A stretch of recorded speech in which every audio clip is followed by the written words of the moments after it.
One thing that people remembered about Ellen White were her prayers. Not very many of her prayers were recorded.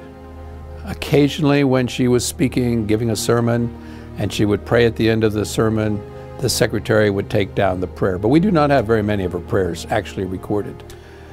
But the people that remembered them, they were very moved by Ellen White's prayers. HMS Richards Sr., the founder of the Voice of Prophecy, was a young man in 1909. He was a teenager in 1909 when Ellen White came to Boulder, Colorado.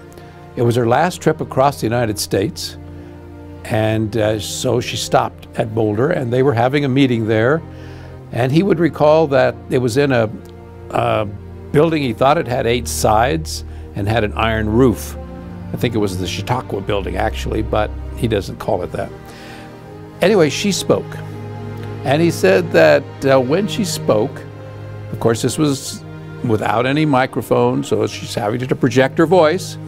He said that she could project her voice, everyone could hear her, and it began to rain on that iron roof. And you can imagine all the noise when the rain is coming down. He said she went into a real preaching voice and she just talked right above the rain.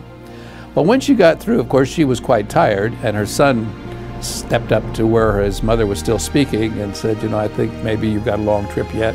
Maybe we should stop now. And she said, no, I want to pray for the people first. Now, Harold was 14 or 15 at the time, Harold Richards.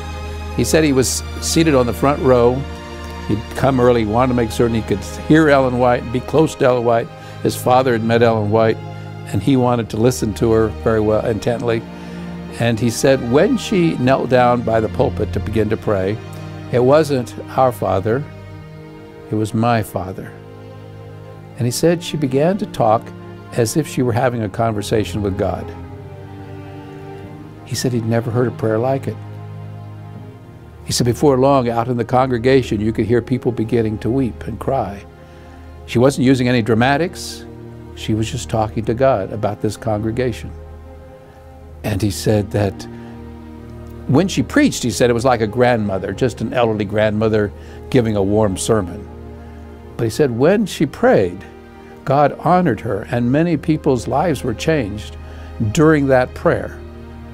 He said he'd never, in fact, he recalled that as she was praying, he said, I was afraid to open my eyes. He said, I was certain that if I opened my eyes, I would see God right there next to her. It was that intimate as she poured out her heart on behalf of that congregation. He said as long as he lived, he would never forget that prayer that he heard as a teenager there in Boulder, Colorado.